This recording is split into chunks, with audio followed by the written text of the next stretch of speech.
Hello everyone. In yesterday class, we have discussed about some important terms like parameter, statistics and sampling with or without replacement. And in today's class, we will discuss about sampling distribution of a statistic. देखिए sampling distribution, अब हमको क्या करना है, sampling distribution of a statistic, जो हमारी statistics निकल कर आई है, कहाँ से आई थी स्टैटिस्टिक, सैंपल से, ठीक है ना, कि जो सैंपल की स्टैटिस्टिक है उसका सैम्पलिंग डिस्ट्रीब्यूशन हमको करना है. तो let us start about sampling distribution of statistic. Sampling distribution constitutes the theoretical basis of statistical inferences and is of considerable importance on business decision making. जो आपका स्टैटिस्टिकल डिस्ट्रीब्यूशन है वो कंसिस्ट कर रहा है the theoretical basis of statistical inference. Statistical inference का क्या है, थ्योरेटिकल बेसिस है, कि जो प्रैक्टिकल नहीं है, जो आपकी जैसे थ्योरी रहता है थ्योरेटिकल बेसिस है, and is of considerable importance in business decision making, क्योंकि बिजनेस डिसीजन मेकिंग में बहुत ही इंपॉर्टेंट टूल प्ले करता है आपका. तो यहां पर sampling distribution of a statistic is the frequency distribution. इस तरह से सैम्पलिंग डिस्ट्रीब्यूशन क्या है, statistic is the frequency distribution which is formed with various values of statistic computed from the different samples of the same size drawn from the same population. आपका जो sampling distribution है क्या है, frequency distribution है, which is form with, जो किससे बनाया जाता है, various value of statistic. Various value of statistic, अब मैं आपको यहां पर एक्सप्लेन करती हूँ वेरियस वैल्यू ऑफ स्टैटिस्टिक. जैसे कि हमने अपनी प्रीवियस क्लास में भी आपको बताया था, सैंपल से स्टैटिस्टिक्स लिए हमने, जो हमने सैंपल लिया था उसकी स्टैटिस्टिक कैलकुलेट करी, सांख्यिकी कैलकुलेट करी, और हमने sample mean, sample standard deviation, sample variance and sample proportion निकाला है.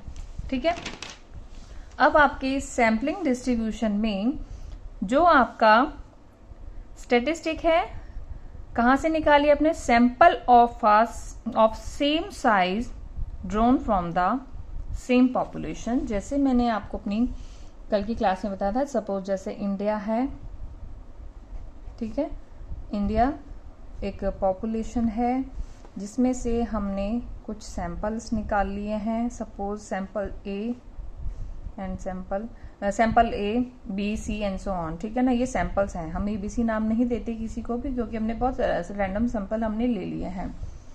अब यहाँ पर जो आपने सैंपल निकाले हैं, डिफरेंट सैंपल, अलग अलग तरह के सैंपल्स हैं आपके ऑफ सेम साइज, और ये क्या है, जो सैंपल हैं वो सेम साइज के हैं. ठीक है, सपोज हम ABCD आपको 4 सैंपल लेके बताते हैं, सेम साइज के हैं, drawn from the same population. अब क्या यहाँ पर पॉपुलेशन भी सेम है. अगर हमने जो सैंपल लिए हैं वो हमने इंडिया के ही लिए हैं, ऐसा नहीं कि किसी दूसरी कंट्री के भी सैंपल ले लिए हैं. तो यहाँ पर हमने हमारे लिए इंडिया के ही हमने सैंपल लिए हैं. ठीक है, ABCD सेम पॉपुलेशन में है, और उनका जो साइजेस है, sample size are same, sample size भी सेम ही है. ठीक है, क्लियर है यहाँ तक. Suppose we draw all possible sample of size n from the population n. अब पॉपुलेशन का जो साइज है इसको हमने बताया था आपको कैपिटल N से डिनोट करते हैं, और सैंपल साइज का स्मॉल n से. ठीक है ना, सैंपल का जो साइज है उसको हम सैंपल ऑफ साइज n से डिनोट करते हैं, और पॉपुलेशन को n से करते हैं. अब वो कह रहा है कि विद और विदाउट रिप्लेसमेंट. सपोज उसने पहले शब्द लगा दिए. सपोज अगर हम एक सैंपल ऐसा निकालते हैं, possible sample of size n from the population n with और विदाउट रिप्लेसमेंट, कि अगर हमको कोई सेम मिल जाता है तो उसको हम रिप्लेस कर लेते हैं, जिसको विद रिप्लेसमेंट बोलते हैं. और अगर ऐसा कोई सैंपल है जिसको रिप्लेस नहीं किया जा सकता है, मतलब वो सिंपल एक सिंगल सैंपल ऐसा है जो एक ही है, तो उसको विदाउट रिप्लेसमेंट कहते हैं. For each possible sample drawn from the population. इसमें क्या करा हमने, for each possible sample drawn from the population we compute a statistic such as mean, median, standard deviation and variance. तो वहां पर हम मीन, मीडियन निकाल सकते हैं, स्टैंडर्ड डेविएशन निकाल सकते हैं और वेरिएंस निकाल सकते हैं। The set of all possible value of statistic is then classified and grouped into a frequency distribution. अब आपको थोड़ा ध्यान करना पड़ेगा,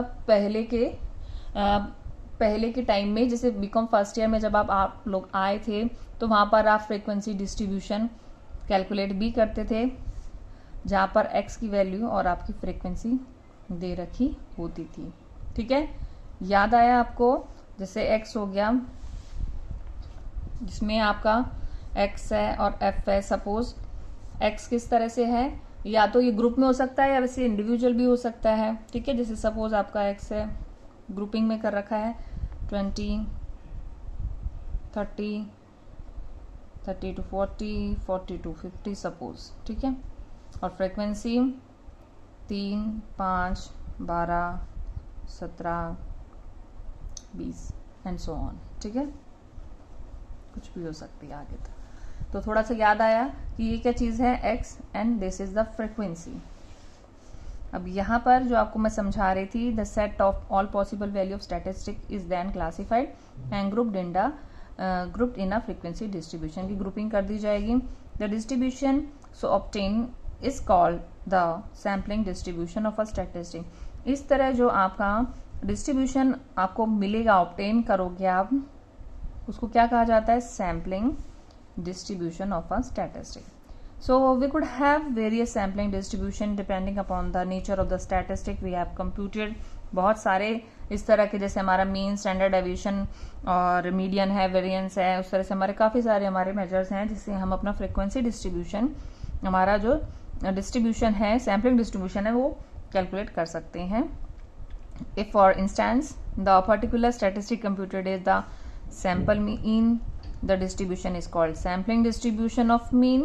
If we compute variance of each sample, अगर हम variance of हर एक sample के variance calculate करते हैं, then it is called the sampling distribution of variance. ठीक है, तो यहाँ पे लिखा होगा कि आपको जो sampling distribution calculate करना है वो sample mean से कर रहे हो या फिर वो आप each sample का अलग से कर रहे हो। ठीक है, यानी कि आपको या तो स्टैंडर्ड डेविएशन निकालने के लिए कह दिया है, मीन निकालने के लिए दे दिया है, मीडियन, या फिर वो वेरिएंस निकालने के लिए। It's up to the nature of the problem जिससे हम अपना सैम्पलिंग डिस्ट्रीब्यूशन कैलकुलेट कर रहे हैं। Similarly we could have sampling distribution of proportion. इसी तरह हमारे जो सैम्पलिंग डिस्ट्रीब्यूशन है वो प्रोपोर्शन के भी हो सकते हैं, मीडियन के भी हो सकते हैं, स्टैंडर्ड डेविएशन के भी हो सकते हैं। तो this is sampling distribution of a statistic. उससे आगे आपकी है important property of sampling distribution की सैम्पलिंग डिस्ट्रीब्यूशन की प्रॉपर्टी क्या है। An important property of sampling distribution of a statistic is that if random sample of large size and greater than 30 are taken out from a population which may be normally distributed or not, then the sampling distribution of a statistics will approach a normal distribution. अब वो normal distribution किसको कह रहा है, if the sample size. ठीक है, property क्या है सैम्पलिंग डिस्ट्रीब्यूशन की, आप यहां देखिए पहले इस जगह पर, sampling distribution of a statistic इस, अगर आपने रैंडम सैंपल लिए, if random sample of large size, कि बड़े साइज के रैंडमली आपने सैंपल ले लिए हैं और जो बड़े सैंपल हैं, लार्ज सैंपल साइज हैं, वो क्या है आपका n greater than 30, यानी कि आपने 30 क्या ले लिए हैं, large size of sample, large size of sample आपने 30 ले लिया है, लार्ज साइज ऑफ सैंपल 30 ले लिया है, n फिर भी आपका बड़ा है, यानी कि n क्या है आपका सैंपल साइज, और ऑब्वियस है तो जो n साइज है should be greater than 30 and so on the sample are, क्योंकि कारण क्या है, सैंपल जिसमें से हम ले रहे हैं इट्स ऑब्वियस कि वो साइज बड़ा होगा, सैंपल आपका बड़ा ही होगा जो आपने लिए हैं। दैट मीन्स सपोज आपका 100 का सैंपल है और आपने 100 में से सिर्फ 30 सैंपल ही लिए हैं, ठीक है, तो n ऑटोमेटिकली आपका बड़ा हो गया, ग्रेटर देन 30 जो आपने सैंपल लिए हैं। तो इस केस में क्या हो जाएगा, लार्ज साइज के सैंपल ले लिए हैं and are taken from the population which may be normally distribution और नॉट, जो कि नॉर्मली डिस्ट्रीब्यूटेड थे या नहीं भी थे, then the sampling distribution of a statistics will approach a normal distribution. तो हम इसको क्या कहेंगे, sampling distribution is called normal distribution, इसको हम नॉर्मल डिस्ट्रीब्यूशन कह देंगे जहां पर आपका n ग्रेटर देन 30, ठीक है। स्मॉल n है तो ये सैंपल का n है, अगर ये कैपिटल होता, वैसे तो नहीं है, कैपिटल होता दैट मीन्स वो पॉपुलेशन का है आपका, ठीक है। तो ये था आपका important property of sampling distribution and sampling distribution of a statistic.